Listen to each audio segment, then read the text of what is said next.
Shalom, bom dia. Êxodo 7, versículo 4, bora lá? O que é que diz? Faraó, pois, não vos ouvirá, e eu porei a minha mão sobre o Egito, e tirarei, o quê? Não ouvi? Meu povo, os filhos de Israel. Ora, lê de novo. Faraó, pois, não vos ouvirá, e eu porei minha mão sobre o Egito, e tirarei meus exércitos, meu povo, os filhos de Israel, da terra do Egito, com grandes juízos. Êxodo 25, versículo 8. E me farão um santuário, e habitarei no meio deles. Pai, no nome de Jesus, nós queremos te louvar. Muito obrigado, Senhor, porque o Senhor sempre nos atende. Obrigado pelos teus livramentos e pela tua mão poderosa. Mas essa manhã, eu quero apresentar o teu povo, porque eles te pertencem. E apresentar esta palavra, que o teu filho disse que ela é espírito e vida. Então, que o teu espírito se mova por meio desta palavra, e que a vida do Senhor seja implantada dentro de nós como alimento para nos nutrir nesta manhã. E por isso, Senhor, eu ofereço a minha vida. Faça segundo a tua vontade e até onde tu quiseres, Senhor.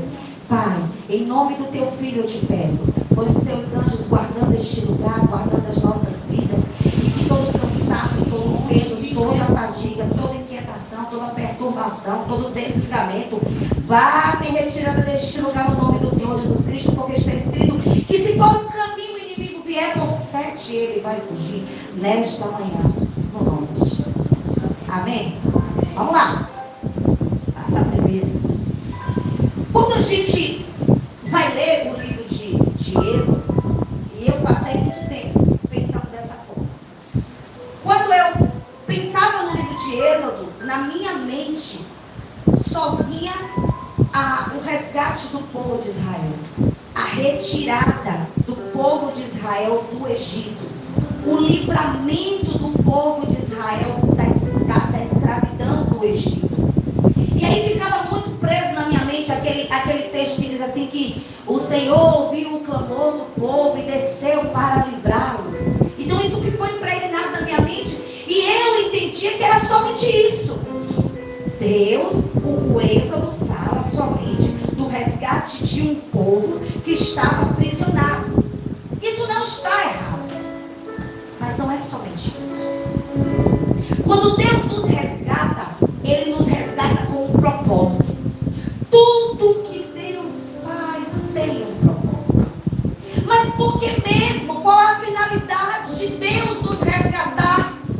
Qual a finalidade do Senhor nos arrancar do mundo, nos tirar do mundo, da opressão do mundo, da escravidão do mundo? Qual a finalidade do Senhor resgatar Israel do Egito? E meditando na palavra, eu descobri que existem princípios espirituais importantes que nós precisamos ficar atentos, porque a caminhada de Israel é a nossa caminhada. Nós também somos um povo que fomos arrancados, não de um Egito geográfico, mas de um Egito espiritual. E quando nós não sabemos o propósito para o qual fomos resgatados deste ambiente espiritual, a gente fica sem funcionalidade. A gente fica aqui achando que nós vamos vir para a reunião receber a bênção, que nós vamos vir para a reunião para aliviar as nossas cargas. E não é sobre isso, ainda que o Senhor seja poderoso para fazer todas essas coisas. Quando Deus resolve tirar Israel do Egito, resgatar, livrar por meio do Cordeiro, que tipifica o Cristo que morreria e derramaria o seu sangue para nos redimir, mas também aquela carne que o povo de Israel comeu dentro de casa, tipifica o Cristo como comida, que seria alimento para a vida, para as nossas vidas. Deus tinha um propósito na caminhada. E duas coisas Deus desejou e Deus ainda deseja para as nossas vidas. Primeiro, Deus precisa de uma habitação. Deus precisa de um santuário. É disso que fala Êxodo 25, versículo 8. E me farão um santuário, e habitarei no meio deles. Deus tira o povo de Israel do Egito e diz ao povo: construa um santuário, porque eu quero habitar no meio de vocês. Isso tipifica o Emanuel, o Deus conosco que viria para habitar no meio dos homens, mas que depois seria a vida que estaria dentro de nós. Porque Paulo disse que esse Cristo, ele morre, ressuscita, e agora ele é o Espírito de vida. O primeiro Adão foi alma vivente, mas o segundo é o Espírito vivificante. E ele só poderia ser esse Espírito dentro de nós se ele tivesse primeiro sido o cordeiro que foi morto e a carne para nutrir a vida das pessoas. Só que não fica só nisso. Deus precisa de duas coisas para cumprir o seu propósito. Primeiro, um santuário ou uma habitação. E onde é a habitação longe do Senhor? Aonde ele mora? É nas quatro paredes? Você foi resgatado para ser este santuário. Você foi resgatado para ser esta morada. E quando essa morada, quando todos nós estamos juntos, conectados, alinhados com a cabeça que é Cristo, nós nos transformamos no templo do Senhor, que é a igreja do Deus vivo, é a casa de Deus. Mas deixa eu te falar uma coisa. Quando você constrói uma casa, pensa comigo, o culto é racional, não é emocional. Quando você constrói uma casa, e aí você pensa: vou botar o melhor carro na garagem, vou comprar coisas boas para o meu conforto. Não é pecado ter coisas boas. Pecado é você ser escravo das coisas. As coisas são para serem usadas, só isso. Mas elas têm que ficar no lugar de coisas. E aí você coloca coisas caras na sua casa, né? A melhor TV, o melhor sofá, sei lá o que, o melhor jogo de som, né? Se quiser botar, pensa aí, vai, uma casa bem bonita, estilo Hollywood. Não, é a sua casa. Uma casa cheia de preciosidades. Ainda tem que ter uma caixinha de joias. O ouro é muito. Pronto, já arrumou a casa? Colocou tudo? Colocou o carro automático, né? Elétrico agora? Pronto, vai montar o carro aí, na garagem, o carro automático. E não esqueça da caixinha de joias. Pronto, a casa está montada. A família está lá, não pode faltar vida. Não só é coisas, tem que ter vida. Aí estão os filhos, a família. Pronto. Se você tem uma habitação cheia de coisas tão preciosas, você vai deixar essas coisas de qualquer jeito? De qualquer maneira? Ô Santana, tu providencia logo o que para essa casa? Estou fazendo merchan de Santana.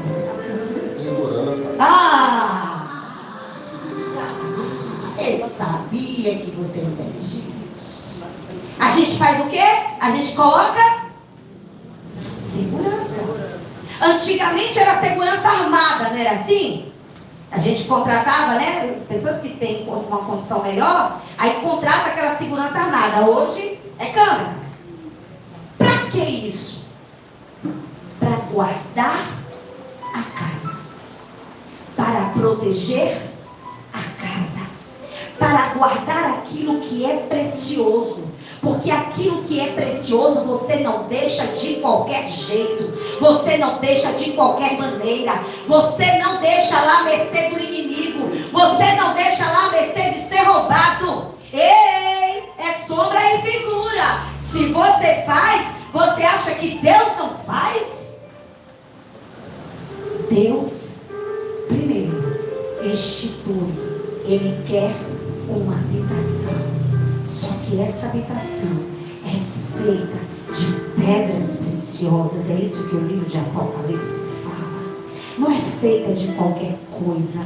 E essas pedras preciosas tipificam os filhos de Deus, os membros do corpo de Cristo. Só que tem um detalhe, meu querido. Quando as coisas são alinhadas, ajustadas, quando está tudo pronto, o inimigo vem tentar roubar o que está na casa. Ele tenta invadir a casa. E agora o que é que Deus faz? Ele diz: eu preciso de um exército.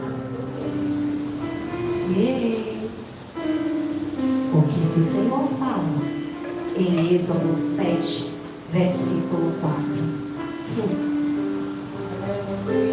Faraó, pois, não vos ouvirá, e eu porei a minha mão sobre o Egito e tirarei o quê? Para. O Senhor disse que ia tirar o quê do Egito? Mas não eram escravos? Mas Deus não veio como escravo. Deus veio como exército. E é assim que Deus faz. Ele não te vê como você se vê. Ele vê você como aquilo que Ele projetou para que você fosse. Então se coloque na posição. Pare de mimimi. Deixe de medo. Porque Deus te chamou para ser habitação. Mas ao mesmo tempo Ele te convocou como exército. Bando de crente medroso.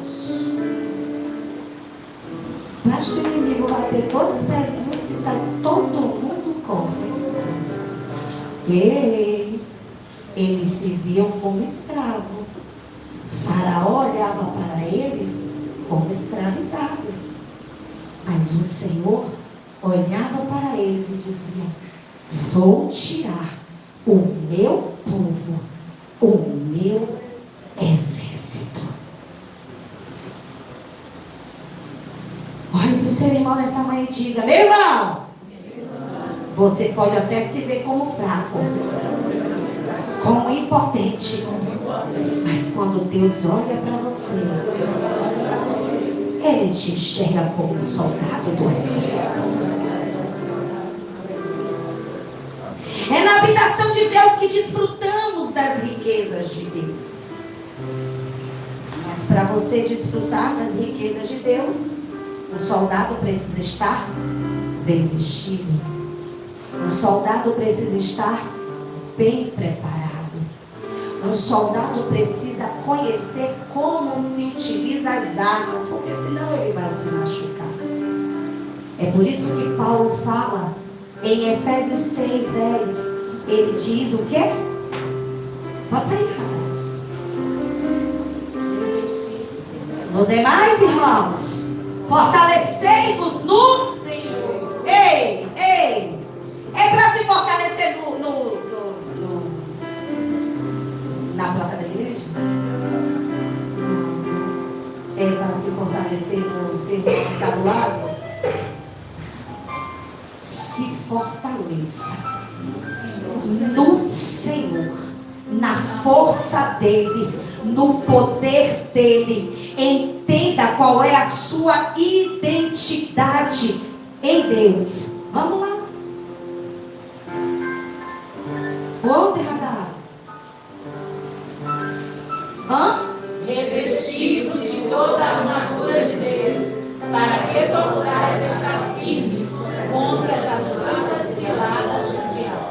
Revestivos. Vamos lá. E o 12. São 12.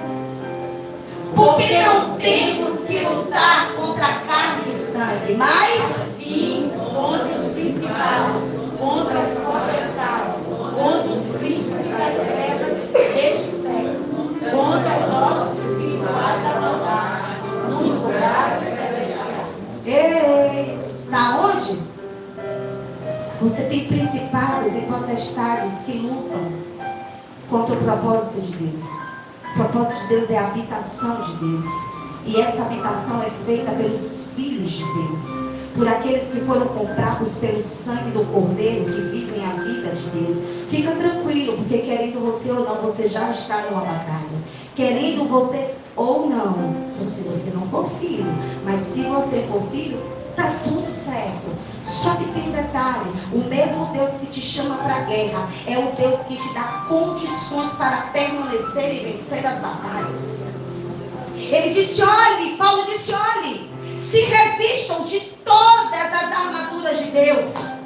E mais adiante ele diz: tomai o capacete da salvação. Tomai. Ou seja, está à sua disposição tudo aquilo que você precisa para vencer as suas batalhas. O problema é, por vezes, não estamos na posição e não compreendemos o que Deus está fazendo. E aí ficamos com medo e retrocedemos. Deixa eu lhe dizer, meu irmão, poderoso esse nome é. E já foi cantado nesse lugar. Só que o pastor também hoje falou sobre o Salmo 91, que não é um amuleto. Ei, aquele que habita no esconderijo do Altíssimo. Você sabe onde é o esconderijo?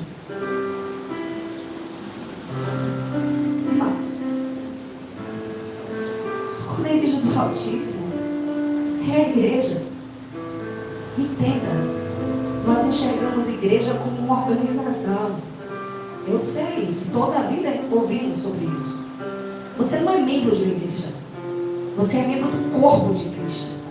Você não faz parte de uma organização religiosa.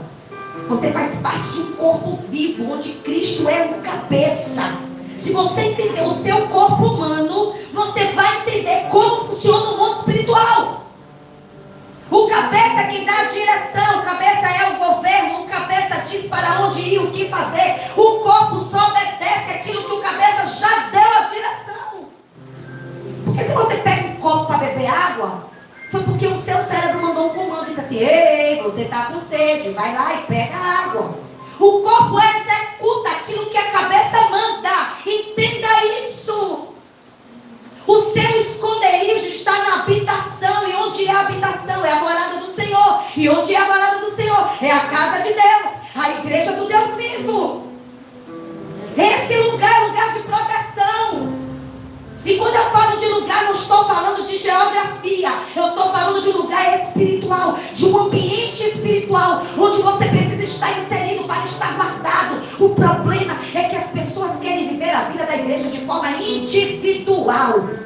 Você diz: aqui é minha, este que eu oro, não preciso de ninguém para orar. Continue assim, que está tudo certo. Porque eu já entendi como funciona, irmãos. Funciona na unidade.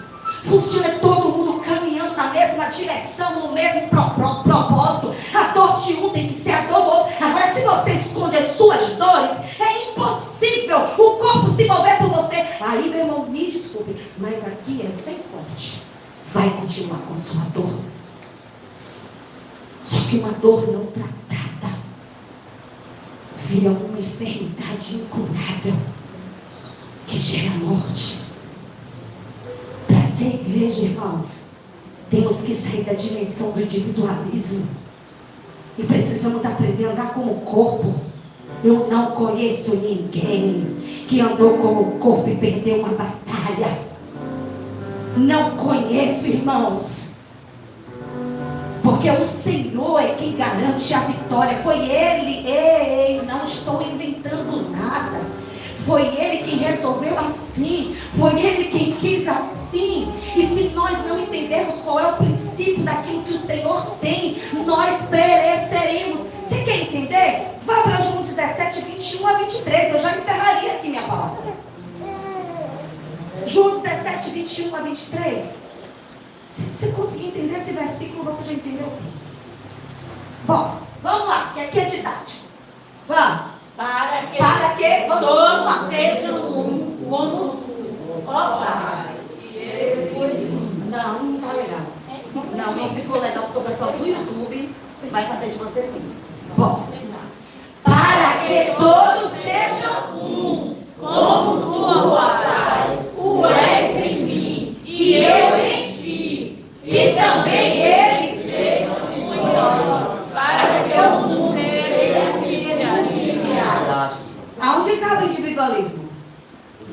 não tem espaço.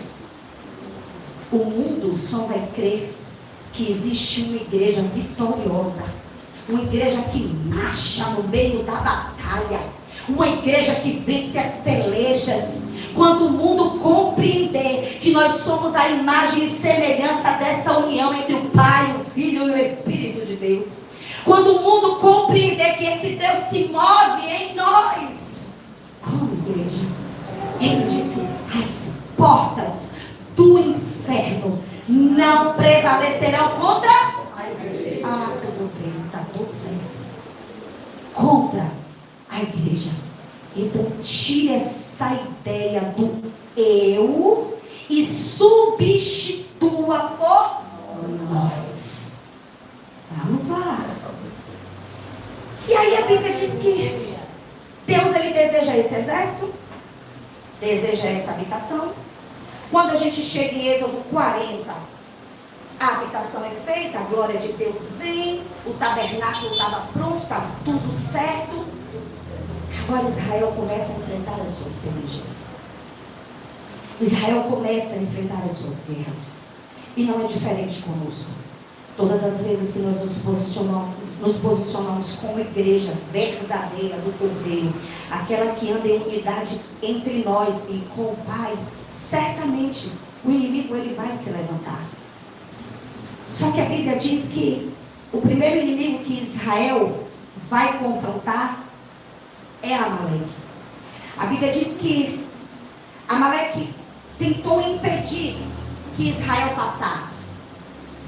Israel precisava peregrinar até chegar em Canaã, que era a terra prometida, porque lá o Senhor os faria desfrutar de todas as riquezas. A promessa estava na chegada em Canaã. E isso tipifica a promessa que o Senhor tem para nós. As pessoas costumam dizer que Canaã é o céu. É meio complicado. Porque para Canaã ser o céu, Canaã estava cheia de inimigos. Está tudo certo. E aí, Canaã tipifica, irmãos, a nossa vida em Cristo. Porque mesmo você estando na terra da promessa, ainda tem inimigos que você precisa retirar de lá. São inimigos que tentam não fazer você desfrutar e lhe retirar desse tempo de descanso e de desfrute. Quando o povo de Israel entra na terra, esse povo entra colhendo, não entrou trabalhando não, já entrou desfrutando. Esse é o Cristo que está nas nossas vidas, como um ambiente espiritual, onde eu desfruto de tudo aquilo que Ele é, de tudo aquilo que o Senhor tem. Só que para Israel passar, ele tinha que passar por alguns adversários, e ele dá de cara logo com Amaleque. Só que tem um outro detalhe. Amaleque é aquele inimigo que ataca os fracos, ataca os meninos. Amaleque é aquele que ataca aqueles que ficam lá atrás, que estão cansados. Porque o povo de Israel estava caminhando em unidade, mas alguns ficaram para trás. Alguns cansaram. Alguns não estavam conseguindo seguir a caminhada junto com outros. E o que é que Amaleque faz? Ele pega na covardia. E o Senhor disse ao povo de Israel que ele não tinha esquecido do que Amaleque fez no meio do caminho. Isso tipifica o inimigo, irmãos, que nos observa e vê aqueles que estão caminhando lá atrás. Eu não me envolvo, não quero saber. Tá? Eles estão com luta? A luta é deles. A luta já tem um problema demais. Isso é um perigo. Porque você vai saindo da unidade do corpo. Você não sabe o que se passa no corpo. Você não tem como lutar pelo corpo. Ou somos nós, ou não somos nada. E aqueles que vão ficando para trás, eles se tornam presas fáceis do adversário. E ele vai pegando os doentes, ele vai pegando os fracos, ele vai pegando as crianças, ou seja, os imaturos. Porque a imaturidade nos faz retroceder. A imaturidade nos impede de caminhar com o corpo, mas tenha cuidado. Porque Deus chamou a igreja para estar em unidade. Deus chamou a igreja para ser um, assim como ele era com o seu filho. Aí, depois que eles passam por Amaleque, e aí tem um detalhe. Quando vai pelejar contra o povo de Israel, a Bíblia diz que Josué desce para a peleja. Olha como é que funciona as coisas. Josué desce para a peleja. Moisés fica lá na intercessão. Só que Moisés cansa. Ele fica com o braço dele cansado. Aí vem Arão e Ur, senta na pedra, e a pedra tipifica Cristo, aquele em que eu descanso. E eles vão e sustentam os braços de Moisés. Moisés também cansa, viu, irmãos? Está pensando que Moisés não cansa, não? Moisés é humano. Só que cadê? Cadê Ur? Cadê Arão? Para se sentar na pedra e segurar nos braços dele, enquanto Josué entra na batalha. Porque nem todos na vida da igreja serão Josués. E Deus sabe. Deus conhece. Aqueles que não têm medo de nada, que diz: opa, é peleja, tô dentro. Se é pela vida do corpo, se é pela unidade da igreja, se o inimigo está querendo invadir a habitação, serei eu o primeiro a entrar na frente da peleja. Mas Deus sabe que nem todos são Josué, mas que sejam pelo menos Arão e Ur, de sustentação. Agora tem um detalhe: Arão e Ur não fica desesperado, não. Arão e Ur não fica com medo, não. Eita, como é que está a peleja? Não. Arão e Ur são aqueles que descansam em Cristo. Aqueles que repousam, só sentem, só descansa aquele que confia, aquele que sabe que o seu Deus é o Deus da peleja. Ele é o Senhor dos exércitos. É Ele quem guerreia as nossas guerras. É Ele quem batalha as nossas batalhas. Então aprende. Se não sabe guerrear, pelo menos senta e sustenta os braços de Moisés, porque a vitória é garantida pelo Senhor. Mas os covardes podem voltar atrás, porque Deus não trabalha com multidão. Ele trabalha com pessoas posicionadas, que até reconhecem que não tem condições, mas que Deus é a sua força, a sua rocha e a sua fortaleza. Olha para o seu irmão e diga: meu irmão, não tente remar contra a maré, porque quem rema contra a maré cansa.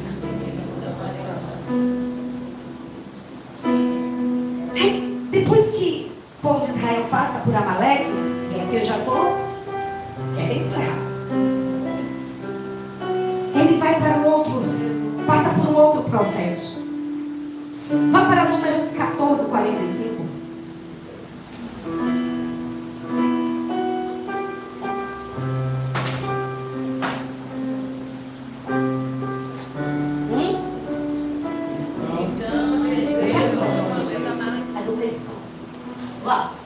Assim, tá. Então desceram os amalequitas e os cananeus que habitavam na montanha, e os feriram, derrotando-os até Hormá. O que acontece aí? A Bíblia diz que os espias vão espiar a terra. 12 espias descem para olhar a terra, porque Deus faz assim. Ele não nos ensina a nos jogarmos. Como um bom soldado, como um bom guerreiro, como aquele que entende de guerra, primeiro você tem que estudar no campo do adversário. Porque aquele que se joga sem saber o que está fazendo é presa fácil. Então o Senhor manda que aqueles 12 espias fossem lá para poder olhar a terra. E 10 dos espias dão um relatório contrário e começam a falar mal da terra. E eles começam a inflamar o povo contra Moisés, de forma que o povo não queria mais entrar em Canaã. O povo queria voltar para o Egito. E o povo se levanta contra Moisés. Coitado de Moisés. Moisés sofre, né? É por isso que Deus tem que nos forjar, para que sejamos Moisés segundo a vontade de Deus. E aí o povo se levanta. E quando o povo se levanta, Deus diz assim, olha, essa geração aqui não vai entrar na terra. Essa geração aqui vai perecer no deserto. Vão ficar andando em círculo aí, mas vocês não vão herdar a terra. Mas aí, aqueles homens dizem assim, não, a gente vai entrar. Eles decidem, depois vocês leem o texto todo, eles decidem por conta própria subir ao cume do monte e ir para a terra. E Moisés diz assim, não vá, não vá, porque a arca não vai com vocês, a presença de Deus não vai com vocês. Em outras palavras, vocês quebraram um princípio espiritual e o Senhor disse, vocês não vão entrar na terra. Moisés diz, eu não vou com vocês, porque mais importa agradar a Deus, irmão, do que aos homens. Eu sei que existe hoje um evangelho de massagem de ego, mas se nós massagearmos o seu ego, você não vai entrar no reino. Você precisa ouvir as verdades da palavra, ser confrontados por ela, para ser transformados por ela. Isso é amor. E Moisés diz, eu não vou. A presença de Deus também não vai. E eles dizem, nós vamos. E aí, a Bíblia diz que desce Amaleque e os cananeus que habitavam na montanha e feriram o povo. E aquele povo que foi para a batalha, fora do projeto de Deus e do propósito de Deus, foi ferido. Sabe quando você é ferido no meio de uma guerra? Quando você faz as coisas sem a presença de Deus. O inimigo não tem poder sobre a sua vida. O inimigo não pode. Ei, quem é mais poderoso? Se você acorda, para com esse negócio. Não cabe mais. Isso é coisa de menino. Preste atenção. Você está no esconderijo do Altíssimo, abrigado em Deus, protegido por Ele. Eu sei que o sistema de segurança do irmão é bom, mas não se compara com o sistema de segurança que te guarda. Fique tranquilo, você não está vendo, mas eles estão aqui. E eu tenho convicção disso. Se você está guardado, e mais do que guardado nessa habitação, você faz parte. Porque o sangue que corre na minha cabeça é o mesmo que corre no meu dedo mindinho. É a mesma vida. Se é a mesma vida, é a mesma autoridade. Então por que eu vou ter medo do meu adversário? Eu só posso temer se a presença não estiver comigo. E quando é que a presença não está comigo? Quando eu não estou conectada com o corpo. Quando eu estou fora do corpo, quando eu estou desligada do corpo, porque a minha segurança está na habitação. Por isso que eles foram feridos, porque a arca não foi, a presença não foi. Moisés disse, eu não vou, porque Moisés não ia contrariar a vontade de Deus para agradar o povo. Por isso eles foram feridos. Só que a Bíblia diz que em Números 21, versículo de 1 a 3, que nesse mesmo lugar onde era em Omã, vamos lá, presta atenção, vamos parar aqui. 40 anos depois, uma nova geração se levanta, e essa nova geração vai tomar posse da terra. Essa nova geração é a geração do exército de Deus. Essa nova geração é uma geração que estava vivendo e ia desfrutar das promessas. Não era a geração que estava debaixo do jugo anterior, debaixo da maldição anterior. Era um outro povo que agora estava se preparando para entrar na terra.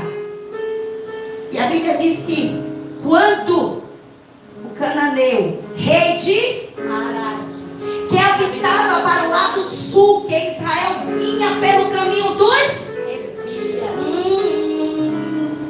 O caminho dos espias foi o caminho que a geração passada passou e foi ferida, porque estava em desobediência com o Senhor. Eles passam por este mesmo caminho, essa nova geração. Vamos lá. Pelejou contra Israel e dele levou alguns prisioneiros. Ei, deixa eu te dizer. Tem coisas que Deus permite nas nossas vidas para que a gente entenda que o passado ficou para trás e que agora nós precisamos nos reposicionar, tomarmos atitudes novas, atitudes diferentes, porque atitudes diferentes te levam para caminhos diferentes. Atitudes diferentes, posicionamento, te leva para um futuro de paz, de prosperidade, de abundância. Mas por vezes Deus nos prova para saber se o nosso coração ainda está como no passado. Porque o passado nesse caminho dos espias foi um passado de derrota.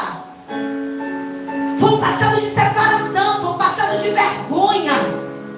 Agora, a nova geração passa pelo mesmo caminho. E tem um detalhe, irmãos, o inimigo é estrategista. Ele estuda a sua presa por anos. Fique tranquilo.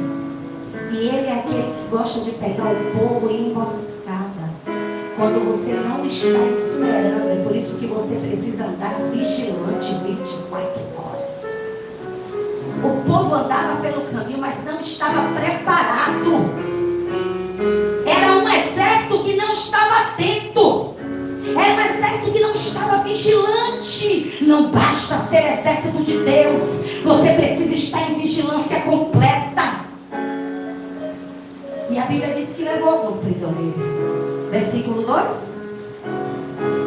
Então Israel fez um voto ao Senhor, dizendo: se de fato entregares este povo na minha mão, destruirei totalmente as suas cidades.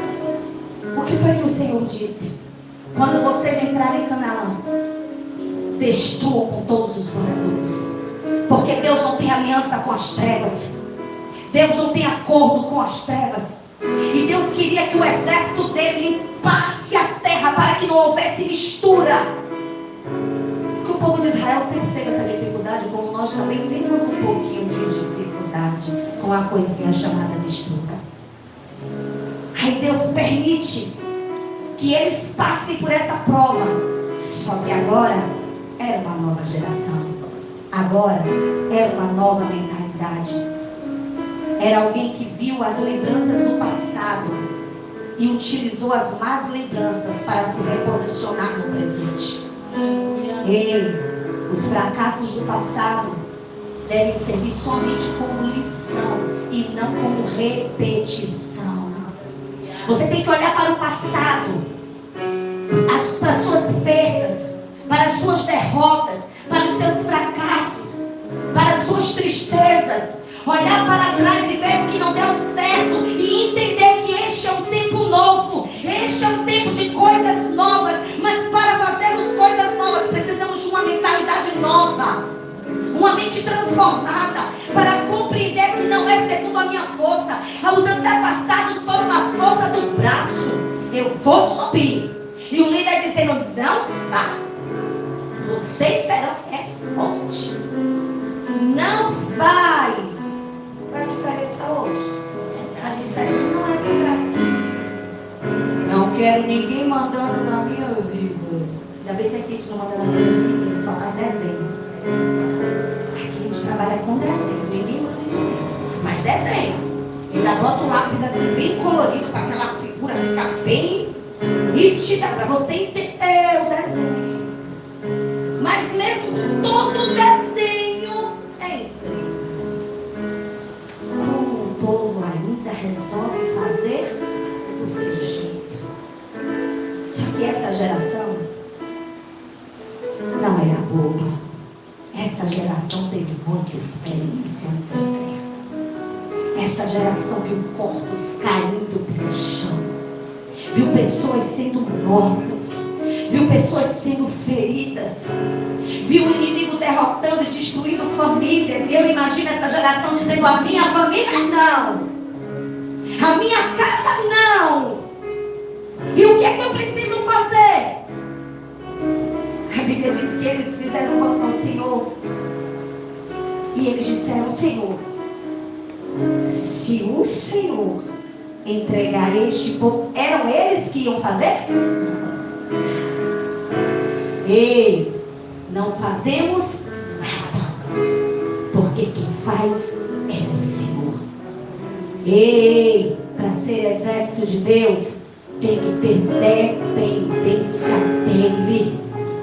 É entender que nada podemos, nada fazemos se o Senhor não for por nós. Quem entrega o inimigo nas nossas mãos é o Senhor, porque esse inimigo não é físico, ele é espiritual e você não conhece o mundo espiritual, mas o teu Deus conhece. É por isso que ele só quer a sua dependência, e ele está dizendo: entrega na minha mão e deixa que eu vou fazer. Entrega, coloca na mão dele e deixa que ele vai fazer. E ele diz: se entregares este povo na minha mão, eu destruirei totalmente. Senhor, se o Senhor me der essa vitória, acabou a mistura. Se o Senhor pelejar por mim, eu viverei separado. Se o Senhor fizer por mim, o Senhor será o meu Deus, a minha vida. E eu entregarei tudo e viverei para o Senhor.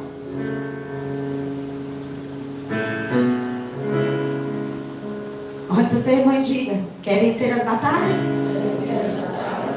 Mude de atitude.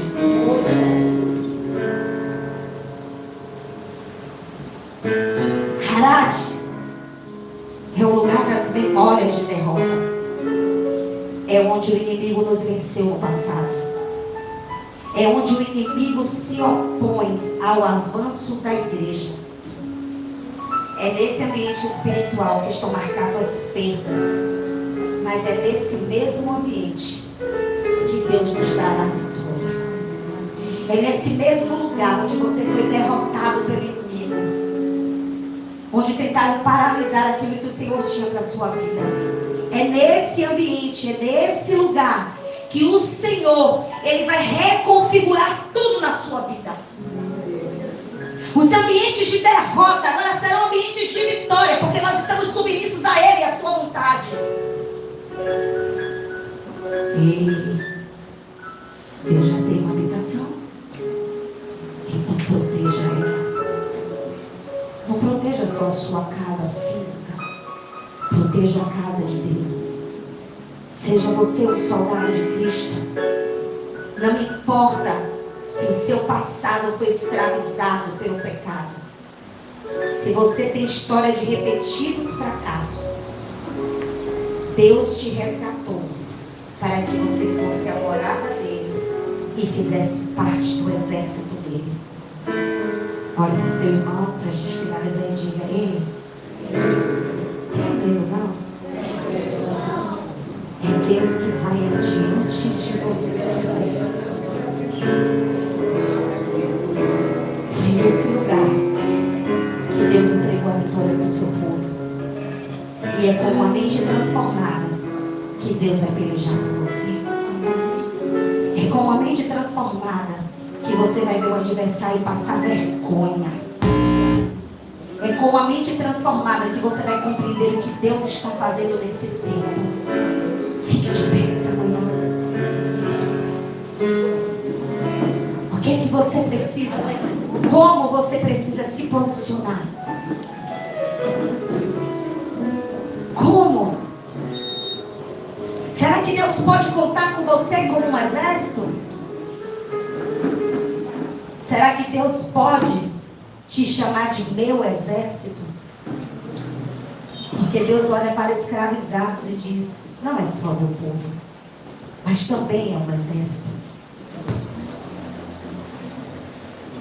Vá para o versículo 3, Radassa. O Senhor pôs voz de Israel e fez o quê? e lhe entregou os cananeus. E os israelitas destruíram totalmente a eles e as suas cidades. E o nome daquele lugar chamou Ormá. No mesmo lugar da derrota, Deus vai te dar vitória. Porque é Ele que entrega os seus adversários nas suas mãos. É Ele que peleja por você. E o Senhor pôs ouviu a voz da igreja, e entregou todos os adversários, e o nome do Senhor foi glorificado, e o nome do Senhor foi exaltado, e o nome do Senhor foi chamado de grande, de forte, de poderoso, porque nada pode resistir a esse Deus.